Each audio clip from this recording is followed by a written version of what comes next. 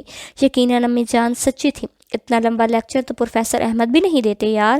بسما نے اس کی باتوں کو کہے میں اڑا دیا۔ شمامہ دھیمے لہجے میں بولی، میں بس اپنی فطرت تمہارے سامنے کھولنا چاہتی تھی۔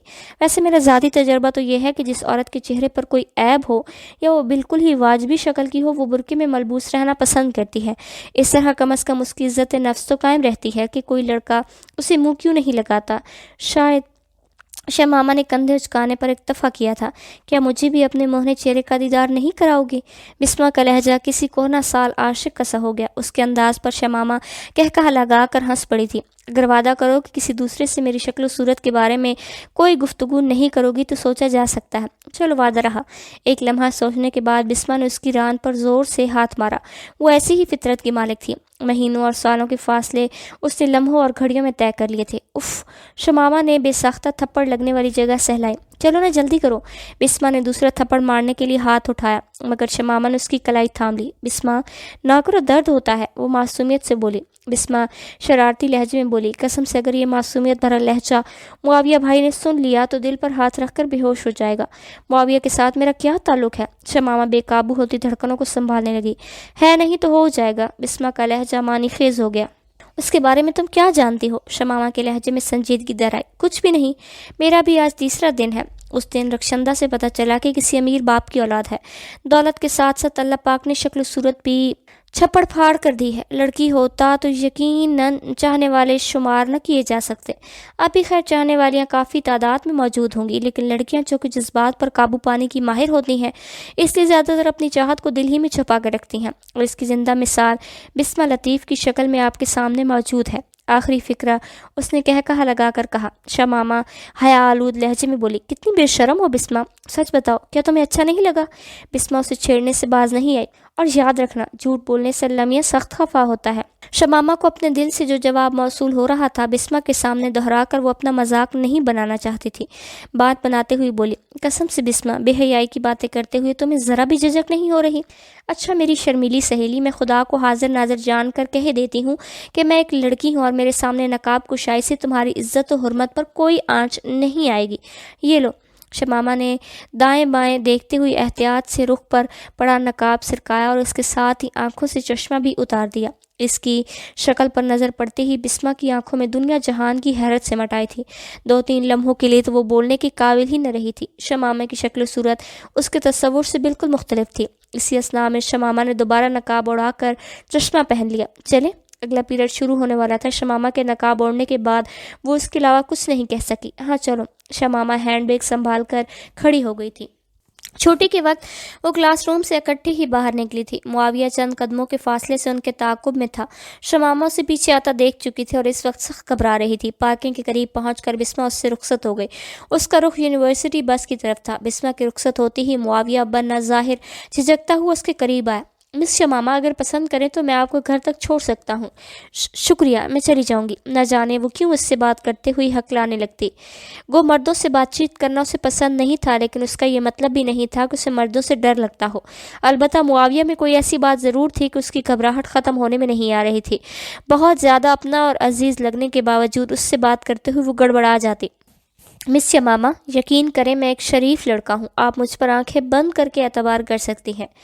یہ بات نہیں، وہ حسب سابق ہکلا گئی تھی۔ مجھے لینے کے لیے کار آنے والی ہی ہوگی، جیسے آپ کی مرضی۔ معاویہ مایوسی کا اظہار کرتے ہوئے اپنی کار کی طرف بڑھ گیا۔ وکیل بھی اپنی موٹر سائیکل کے ساتھ کھڑا اس کی کارکردگی دیکھ رہا تھا۔ اس کی کار کے قریب پہنچتے ہی وہ موٹر سائیکل کو سٹینڈ پر کھڑا کر کے پاس آ گیا۔ کوئی بات بنی؟ وحشی ہرنی کی طرح بدک رہی تھی۔ بہرحال پہلا دن ہے، کافی سے بھی کچھ زیادہ ہو گیا ہے، 2-3 دن بعد دیکھنا کیسے سدھارتا ہوں۔ عقیل تحسین آمیز لہجے میں بولا، اس بارے میں کسی احمد ہی کیوں شک ہو سکتا ہے؟ میں گیا۔ شگفتہ بڑے غصے میں لگ رہی ہے۔ معاویہ دور سے آتی شگفتہ کو دیکھ کر فوراً کار میں گھس گیا تھا۔ شگفتہ کے قریب پہنچنے سے پہلے اس کی کار حرکت میں آ گئی۔ کمینے نے مجھے دور سے آتے دیکھ لیا تھا، ہے نا؟ عقیل کے قریب رکتے ہوئے وہ پھاڑ کھانے والی لہجے سے مستصفر ہو گئی۔ مجھے کیا معلوم؟ عقیل انجان بن گیا۔ وہ دانت پیستے ہوئے بولی، تمہیں نہیں تو کس سے معلوم ہوگا؟ بہرحال بکری کی ماں کب تک خیر منائے گی؟ اسے کہہ دینا شگفتہ کے ساتھ پنگا لینا اسے مہنگا پڑے گا۔ کہہ دوں گا شگفتہ باجی، معصومانہ لہجے میں کہتا وہ موٹر سائیکل کی طرف بڑھا، اور ہاں، شگفتہ کے پکارنے پر وہ اس کی جانب متوجہ ہوا، میرا نام شگفتہ باجی نہیں، شگفتہ احسان ہے، امید ہے آئندہ یاد رہے گا۔ یہ کہتے ہی وہ وکیل کا جواب سنے بغیر اپنی قیمتی کار کی طرف بڑھ گئے۔ اسی وقت نئے ماڈل کی قیمتی مرسیڈیز پارکنگ میں داخل ہوئی۔ کار کی کالا رنگ شیشے کی طرح چمک رہا تھا۔ شمامہ اگلی نشست کا دروازہ کھول کر ڈرائیور کے ساتھ ہی بیٹھ گئی۔ اس کمینے کو ایک سے بڑھ کر ایک امیرزادی ہاتھ آ جاتی ہے، امید کرتا ہوں اس کی موت کسی امیرزادی کے ہاتھ ہی لکھی ہوگی۔ خود کلامی کے انداز میں بڑبڑاتے ہوئے موٹر سائیکل کو کک مارنے لگا۔ شمامہ کی مرسیڈیز سبک رفتاری سے پارکنگ سے باہر جا رہی تھی۔ دن کیسا گزرا میرے بیٹے کا؟ مرسیڈیز کے آگے بڑھتے ہی ڈرائیونگ سیٹ پر بیٹھے ادھیڑ عمر شخص نے شفقت بھرے لہجے میں پوچھا۔ بہت اچھا بابا جان۔ شمامہ کے لہجے میں شامل خوشی کسی تعارف کی محتاج نہیں تھی۔ لہجے سے تو میرا بیٹا بہت خوش نظر آ رہا ہے۔ ان کا لہجہ مسرت سے پر تھا۔ وہ چہکی، ہاں بابا جان، میں واقعی بہت خوش ہوں۔ آج یونیورسٹی میں بہت مزہ آیا۔ ایک لڑکی بھی میری دوست بن گئی ہے، قسم سے اتنی مخلص اور اچھی ہے کہ بتا نہیں سکتی۔ صرف لڑکی؟ ان کے لہجے میں شفقت کے ساتھ شرارت بھی پنہا تھی۔ کیا مطلب؟ شمامہ نے چشمہ اتارتے ہوئے انہیں تیز نظروں سے گھورا۔ ڈرائیور نے تحقیق چاہنے والے انداز میں کہا، روبینہ، ماریا، سنبل وغیرہ بھی تمہاری سہیلیاں تھیں نا؟ ہاں، مگر انہوں نے تو دوسری یونیورسٹی میں داخلہ لیا ہے۔ آپ جانتے تو ہیں کہ یہ کافی مہنگی یونیورسٹی ہے۔ میرا داخلہ بھی تو سیٹھ صاحب کی مہربانی سے ممکن ہو پایا ہے۔ ڈرائیور کا کہا بلند ہوا۔ شمامہ رانی، میرا مطلب تھا کہ لڑکیوں سے دوستی تو پرانی بات ہے، اب یونیورسٹی میں آ کر بھی ایک لڑکی ہی کو دوست بنا کر کیا تیر مار لیا؟ شمامہ تیز لہجے میں مستفسر ہوئی، یعنی مجھے لڑکے سے دوستی کرنی چاہیے تھی؟ وہ جلدی سے بولی، توبہ توبہ، کتنی بے باک ہوتی جا رہی ہیں شمامہ رانی، کیا میں ایسا کہہ سکتا ہوں؟ آپ میرا مذاق کر رہے ہیں، میں بتا رہی ہوں پکی کٹی ہو جائے گی۔ ادھیڑ عمر ڈرائیور نے جاندار کہا بلند کیا، اچھا معذرت، دوبارہ نہیں چھیڑوں گا بابا جانی۔ جس دن کوئی پسند آیا اور اس نے بھی میری ذات میں دلچسپی ظاہر کی، سب سے پہلے آپ کو مطلع کروں گی۔ یہ کہتے ہوئے اس کی آنکھوں کے سامنے معاویہ کا وجیح چہرہ جھلملا رہا تھا۔ اس نے آنکھیں بند کر کے سیٹ کے ساتھ ٹیک لگا لی۔ مجھ میں کیا اچھا لگا کہ اتنی چاہت سے گھور رہے تھے۔ اس کی سوچ معاویہ سے مستفسر ہوئی، مگر اس کے جواب کی بجائے اسے باپ کا جواب سنائی دیا۔ لازمی بات ہے، سب سے پہلے قریبی دوست ہی کو باخبر کیا جاتا ہے، اور مجھ سے زیادہ تمہارا قریبی دوست کون ہے؟ وہ جذباتی لہجے میں بولی، میں قسم کھا کر کہہ سکتی ہوں کہ آپ سے اچھا بابا کسی کا بھی نہیں ہوگا۔ تقریباً ہر لڑکی کی نظر میں اس کا باپ ہیرو اور دنیا کے مردوں سے بڑھ کر اسے عزیز و محترم ہوتا ہے۔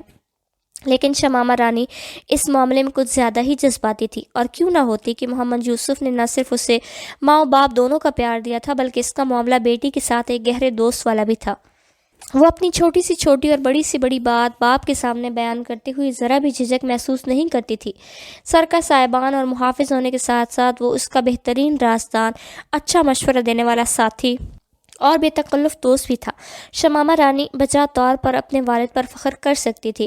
وہ محمد یوسف کی اکلوتی اولاد تھی۔ اس سے چھوٹے 2 بھائی اور ایک بہن پیدائش کے ساتھ ہی اللہ پاک کو پیارے ہو گئے تھے۔ تیسرے بچے کی پیدائش کے ساتھ ہی نوشین بیوی بھی جانبر نہیں ہو سکی تھی۔ اس وقت شمامہ رانی 5ویں کلاس میں تھی۔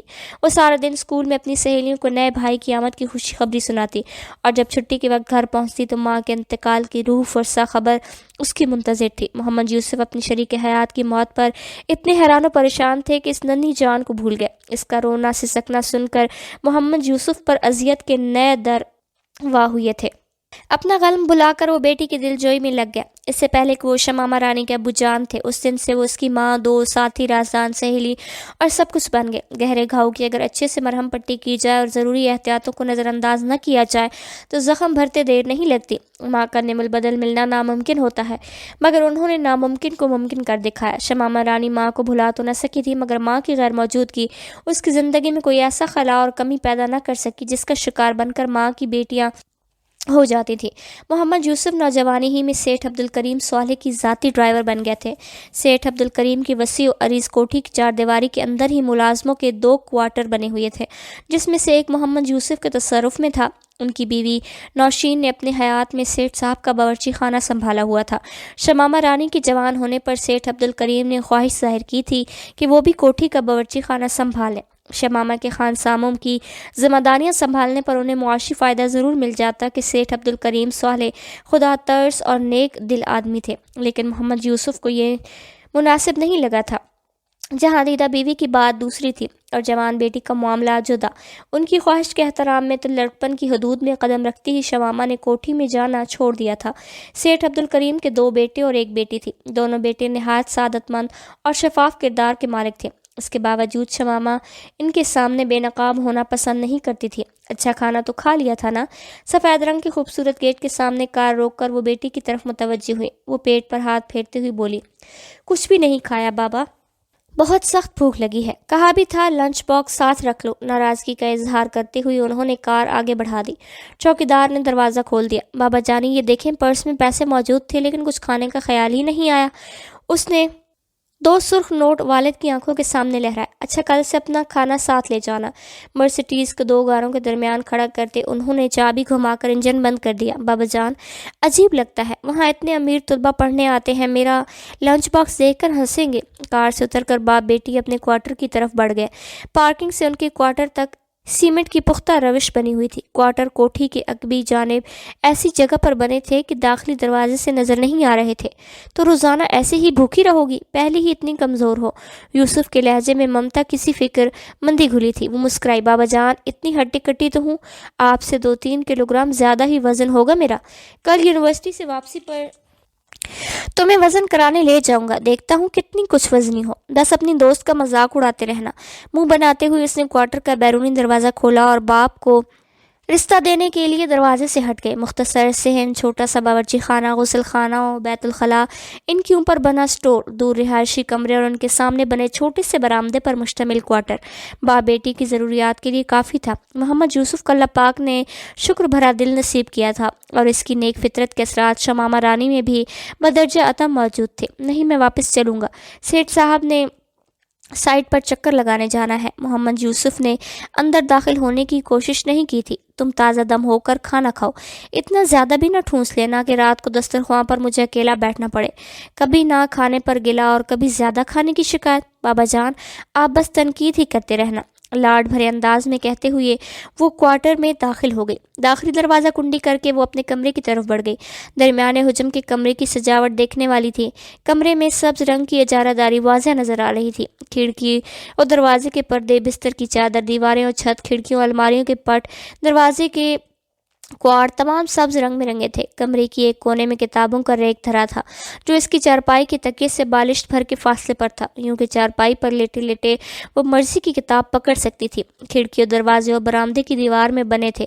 اس سے متصل دائیں جانب کی دیوار میں اس کی چارپائی لگی تھی۔ عقبی دیوار پر 3 خوبصورت تصاویر ٹنگی تھیں۔ درمیانے والی خانہ کعبہ، اس کے دائیں مسجد نبوی اور بائیں مسجد اقصیٰ کی پرنور تصاویر تھیں۔ چھت سے لٹکے پنکھے کو بھی سبز رنگ میں رنگا گیا تھا۔ بائیں طرف کی دیواروں کے ساتھ لکڑی کی 3 کرسیاں پڑی تھیں جن پر فام کی گدیاں رکھی تھیں۔ کرسیوں کے سامنے لکڑی کی میز پڑی تھی۔ میز پر بھی سبز رنگ کا صاف ستھرا کپڑا بچھا تھا۔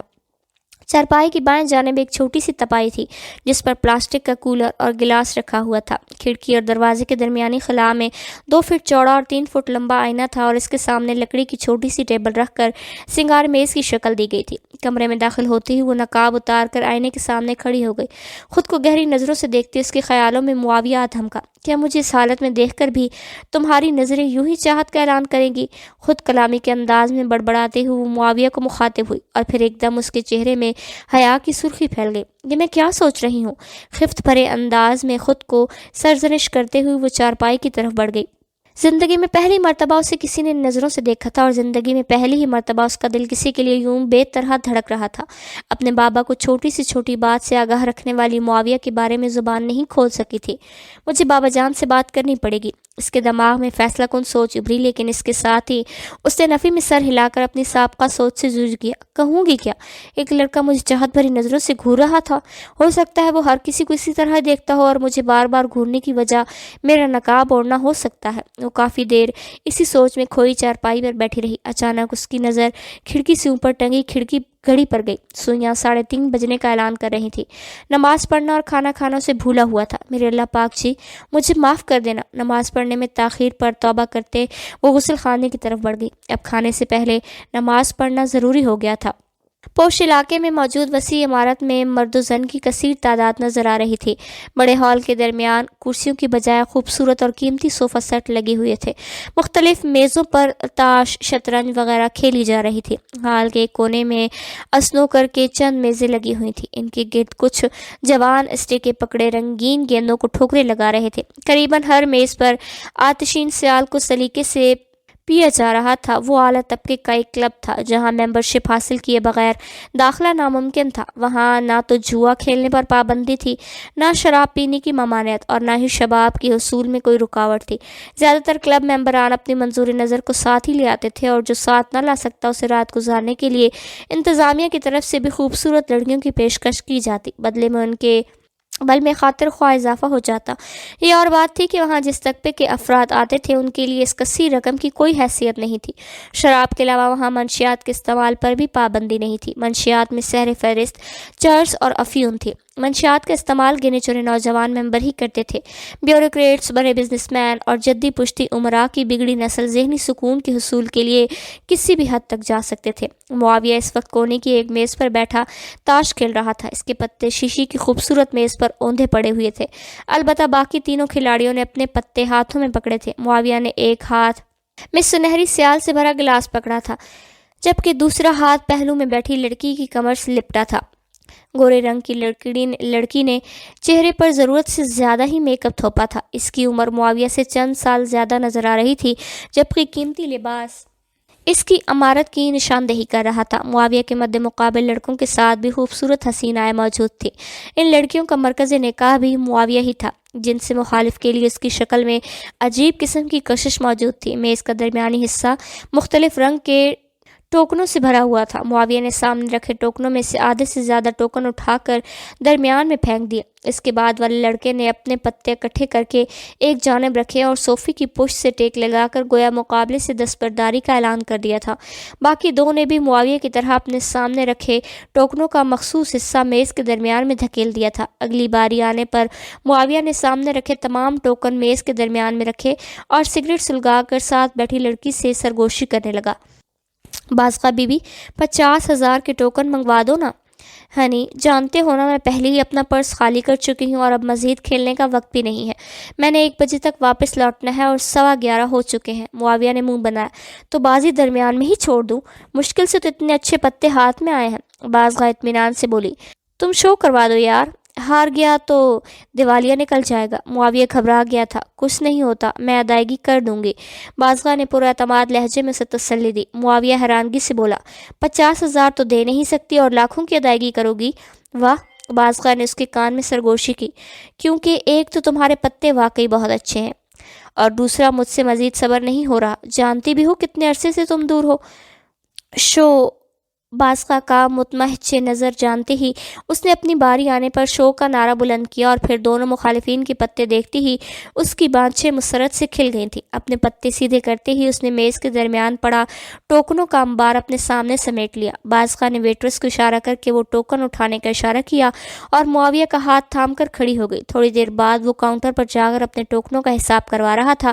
ٹوکن گنتی کر کے کاؤنٹر پر موجود آدمی نے ایک رجسٹر میں کچھ اندراج کیا اور رجسٹر دستخط کرنے کے لیے معاویہ کے سامنے رکھ دیا۔ دستخط سے پہلے اس نے مخصوص خانے میں لکھا عدد پڑھا، جہاں 5 عدد کے ساتھ 5 صفر لکھے ہوئے تھے۔ مطمئن انداز میں سر ہلا کر اس نے دستخط کیے اور بازقہ کے ساتھ سیڑھیوں کی طرف بڑھ گیا۔ شکر ہے اس کمینی سے تم نے جان چھڑا لی، سیڑھیوں پر قدم دھرتے ہوئے بازقہ دھیمے لہجے میں بولی۔ اس وقت وہ معاویہ سے لپٹی جا رہی تھی۔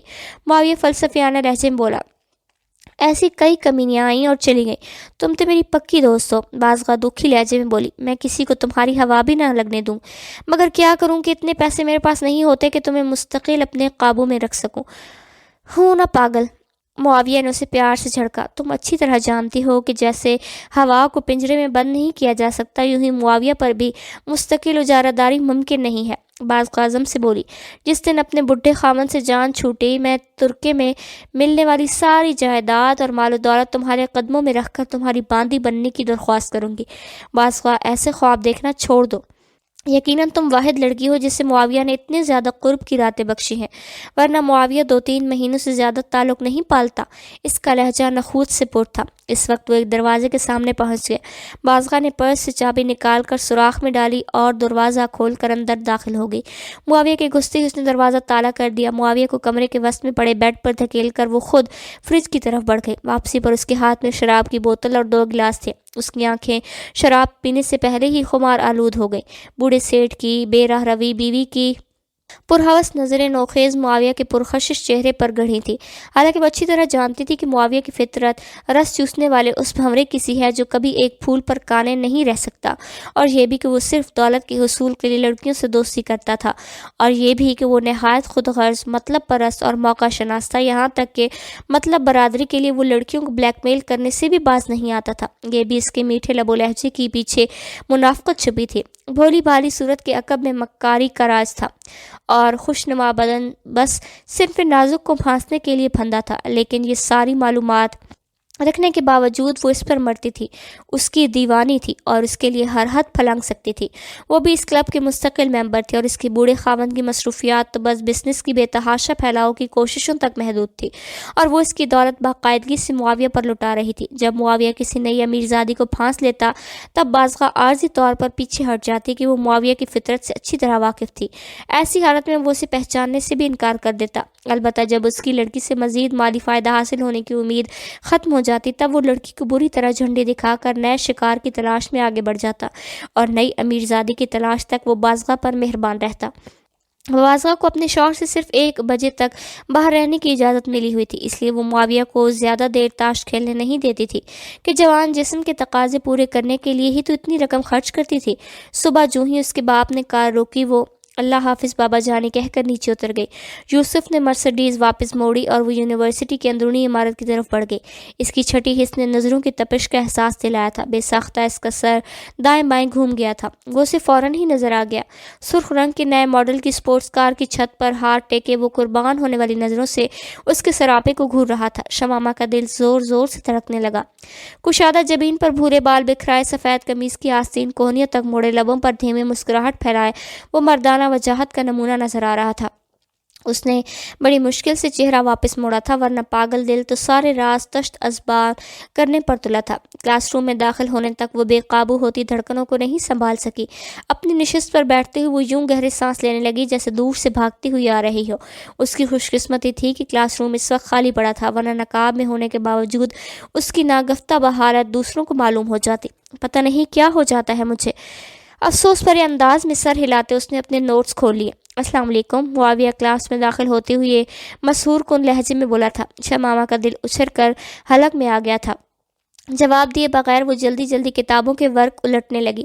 شاید آپ مجھ سے خفا ہیں، اپنی نشست پر بیٹھتے ہوئے اس نے چاہت بھرے لہجے میں پوچھا۔ شمامہ اس بار بھی جواب دینے کی ہمت نہ کر پائی تھی۔ اس کا لہجہ اتنا مسحور کن اور جادو بھرا تھا کہ گویا ہر لفظ شہد میں لتھڑا ہو۔ شمامہ رانی، میں آپ کو مخاطب ہوں، اور یقین مانے مجھے یاد نہیں پڑتا کہ میں نے محترمہ کی شان میں کوئی گستاخی کی ہو، اور بالفرض اس بارے میں میری یادداشت دھوکہ دے رہی ہو تو آپ مجھے غلط ثابت کرنے کا حق بھی رکھتی ہیں۔ میں نہیں، ایسا میں نے کب کہا؟ وہ گڑبڑا گئی تھی۔ اسے ذرا بھی شبہ ہوتا کہ وہ اسے کلاس روم میں گھیر لے گا تو وہ کبھی وہاں نہ بیٹھتی۔ اچھا پتہ ہے، آپ مجھے بہت اچھی لگتی ہیں، اس نے اچانک حملہ کیا تھا۔ شمامہ کا دل اتنی زور سے دھڑکنے لگا تھا کہ دھک دھک کی آواز اس کی سماعتوں تک پہنچ گئی۔ آپ کیسی باتیں کر رہے ہیں؟ وہ بڑی مشکل سے جواب دے پائی۔ اس کا ہکلایا ہوا معصومانہ لہجہ معاویہ کے ہونٹوں پر مسکراہٹ لے آیا۔ جو دل میں ہے اس کا اظہار کر رہا ہوں، براہ مہربانی اپنی حد میں رہے، مجھے ایسی باتیں پسند نہیں ہیں، اس نے بظاہر سخت لہجے میں کہا تھا، مگر دل اس کے الفاظ کو جھٹلانے پر تلا تھا۔ میں نے آپ کی پسند نہیں پوچھی، اپنی بتلائی ہے، معاویہ نے جاندار قہقہہ لگایا۔ اس کے مسکراتے ہوئے چہرے کی طرف دیکھ کر وہ دم بخود رہ گئی۔ ہنستے ہوئے کوئی اتنا بھی اچھا لگ سکتا ہے؟ دل کی گہرائی میں اٹھنے والی آواز کو وہ ہونٹوں تک رسائی نہیں دے سکتی تھی، اور پھر اس کی غائبانہ مدد آ پہنچی۔ 3-4 طلبہ ایک ساتھ کلاس روم میں داخل ہوئی۔ انہیں دیکھتے ہی شمامہ نے اطمینان بھرا سانس لیا۔ معاویہ بھی چپ ہو گیا، لیکن اس نے شمامہ کو گھورنا بند نہیں کیا۔ خالی پیریڈ میں وہ بسمہ کے ساتھ گزشتہ روز والی جگہ پر جا کر بیٹھ گئی۔ ناشتہ نہیں کر سکی، سخت بھوک محسوس ہو رہی تھی۔ بیٹھتے ساتھ بسمہ نے واویلا کیا، میرے پاس دال کا بنا پراٹھا موجود ہے۔ شمامہ نے قیمتی شولڈر بیگ سے چھوٹا سا لنچ باکس نکالا۔ یہ شولڈر بیگ اسے سیٹھ کی بیٹی راہیلہ نے دیا تھا۔ وہ اس سے 1 سال بڑی تھی اور اپنی زیادہ تر چیزیں وہ ایک آدھ بار استعمال کر کے شمامہ کو بھجوا دیتی تھی۔ باپ اور بھائیوں کی طرح وہ بہت اچھی طبیعت کی مالک تھی۔ مجھے ذرا بھی اندازہ نہیں تھا کہ تم اتنی اچھی ہوگی۔ بسمہ نے بے صبری سے اس کے ہاتھ میں لنچ باکس جھپٹا۔ یقیناً تمہیں بھوک تو نہیں ہوگی، کہہ کر وہ اس کا جواب سنے بغیر پراٹھے کو جھڑ گئی۔ شمامہ کو اس کے انداز پر ہنسی آ گئی۔ ہنسو محترمہ ہنسو، تمہیں تو خادمہ سب کچھ تیار کر کے بیڈ پر لا دیتی ہوگی۔ ہم غریبوں کے پاس نہ تو کوئی ملازمہ ہے اور نہ ہی ہم خود کو تفریق ہوتی ہے۔ تمہاری اطلاع کے لیے عرض ہے کہ یہ میں نے خود بنایا ہے۔ شمامہ صاف گوئی سے بولی، باقی میرا قیمتی کار میں آنے کا مطلب یہ نہیں کہ میں سیٹھ زادی ہوں۔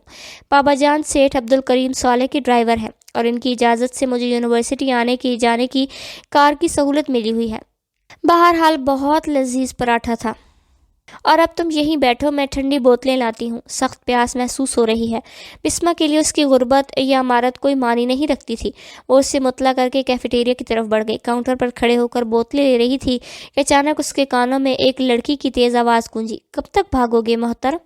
اس نے مڑ کر دیکھا، ایک خوبصورت لڑکی معاویہ کو مخاطب ہوئی تھی اور اس کی آواز اتنی بلند تھی کہ کافی طلبہ بے ساختہ ان کی طرف دیکھنے لگے۔ وہ بھی اشتیاق سے اس کی طرف متوجہ ہو گئی۔ میں کیوں بھاگوں گا شگفتہ؟ معاویہ کا لہجہ نہایت ہی سلجھا ہوا تھا۔ تم اچھی طرح جانتے ہو میرے کہنے کا مطلب کیا ہے۔ شگفتہ پر اس کی نرم خوئی کا کوئی اثر نہیں ہوا۔ معاویہ نے سر نفی میں ہلایا۔ میں بالکل بھی نہیں جانتا، شگفتہ زہریلی لہجے میں بولی۔ جانو گے بھی کیسے؟ دولت کے پجاری کے نزدیک کسی کے احساسات کی اہمیت ہی کیا ہوتی ہے؟ یقیناً آپ میری توہین کر رہی ہیں، معاویہ ٹھنڈے لہجے میں بولا تھا۔ بسمہ اس کی برداشت دیکھ کر حیران رہ گئی۔ شگفتہ بار بار اس کی توہین کر رہی تھی اور وہ جوابی کارروائی سے مسلسل احتراز برت رہا تھا۔ شگفتہ تلملاتے ہوئی بولی، توہین نہیں کر رہی، آئینہ دکھا رہی ہوں۔ محترمہ شگفتہ احسان، اگر آپ آئینہ دکھا چکی ہوں تو براہ مہربانی تشریف لے جائیں۔ کسی کے صبر کو زیادہ آزمانا عقل مندی کی علامت نہیں ہے۔ جانتی ہوں تم کتنے خوش اخلاق ہو۔ بہرحال میں اپنی رقم لینے آئی ہوں۔ گہرا سانس لیتے ہوئے معاویہ نے کندھے اچکائے اور کہا، گو مجھے پوچھنے کا حق ہے کہ کون سی رقم؟ لیکن معاویہ علی صدیقی پیسے کو ہاتھ کا میل سمجھتا ہے۔ بتاؤ کتنی رقم چاہیے؟ وہ بپھرتے ہوئے بولی، میں کسی کے پیسوں پر لعنت بھیجتی ہوں؟ شگفتہ احسان تم جیسے بھیک منگو کو اپنے پرس میں پھراتی ہے۔ میرے اپنے پیسے واپس کرو۔ معاویہ طنزیہ لہجے میں بولا، وہی تو پوچھ رہا ہوں، 3 ماہ کے تعلق کا کتنا بل بنا ہے؟ وہ پھاڑ کھانے والے لہجے میں بولی، 10 لاکھ روپے، اور یہ وہ رقم ہے جو تم مجھ سے ادھار لے چکے ہو۔ معاویہ نے کوٹ کی اندرونی جیب سے چیک بک نکالی اور بے پرواہی سے 10 لاکھ کا چیک لکھ کر اس کی طرف بڑھوایا۔ چیک کے مندرجات پڑھتے ہی شگفتہ کا غصہ دھیما پڑ گیا۔ چیک کو شولڈر بیگ میں ڈال کر وہ پیچھے مڑی اور کچھ کہے بغیر لمبے ڈگ بھرتے ہوئے کیفیٹیریا سے باہر نکل گئی۔ بسمہ اس تماشے کے دوران وہیں کھڑی رہی۔ معاویہ کی خوش اخلاقی اور نرم خوئی نے اسے کافی متاثر کیا۔ شگفتہ کے چلے جانے کے بعد اس نے معاویہ کے چہرے پر الوداعی نگاہ ڈالی، بوتلیں پکڑی اور باہر چل دی۔ شمامہ نے بے صبری سے اس کی منتظر تھی۔ اتنی دیر لگا دی؟ اس نے چھوٹتے ہوئے پوچھا۔ بس یار کیا بتاؤں، کیفیٹیریا میں تو ڈرامہ شروع ہو گیا تھا۔ نیچے بیٹھتے ہوئے اس نے ایک بوتل شمامہ کی طرف بڑھا دی۔ کیسا ڈرامہ؟ شمامہ نے حیرانگی سے پوچھا۔ بسمہ خوابناک لہجے میں بولی، سچ کہوں تو معاویہ کا چہرہ جتنا خوبصورت ہے اس سے کئی گنا زیادہ اس کا دل اور سوچیں خوبصورت ہے۔ شمامہ چڑھتے ہوئے بولی، کچھ پتہ تو چلے، نہ جانے کیوں اسے بسمہ کا معاویہ کی تعریف کرنا اچھا نہیں لگ رہا تھا۔ اس کے لہجے پر دھیان دیے بغیر بسمہ اسے کیفیٹیریا والی کہانی سنانے لگی۔ یار شگفتہ احسان کے سامنے تو تم بالکل بکری بن گئے تھے، اس کی ساری رقم بھی لوٹا دی، کیا فائدہ اتنی لمبی دوستی کا؟ شگفتہ کے جاتے ہی عقیل اسے مطعون کرنے لگا۔ وہ محترمہ نظر آ رہی تھی۔ معاویہ نے بسمہ کی جانب اشارہ کیا جو ہاتھ میں بوتلیں پکڑے دروازے کی طرف جا رہی تھی۔ عقیل نے منہ بنایا، اچھی طرح میرا خیال ہے بسمہ نام ہے اور اپنی کلاس فیلو بھی ہے، بس اتنا ہی معلوم ہے۔ معاویہ نے استہزائیہ لہجے میں کہا، بیوقوف، وہ شمامہ رانی کی قریبی سہیلی بھی ہے اور پہلے دن ہی سے دونوں ایک دوسرے کے قریب آ گئی ہیں، اور اس وقت محترمہ کے ہاتھ میں نظر آنے والی 2 بوتلوں میں سے ایک لازماً شمامہ رانی کے لیے ہی ہوگی۔ تو عقیل کی سمجھ میں کچھ بھی نہیں آیا تھا۔ معاویہ جلاتے ہوئے بولا، تو یہ کہ تم کبھی لڑکی نہیں پھنسا سکتے، وضاحت نہیں کر سکتے تو دماغ بھی خراب نہ کیا کرو۔ عقیل کو بھی غصہ آ گیا تھا۔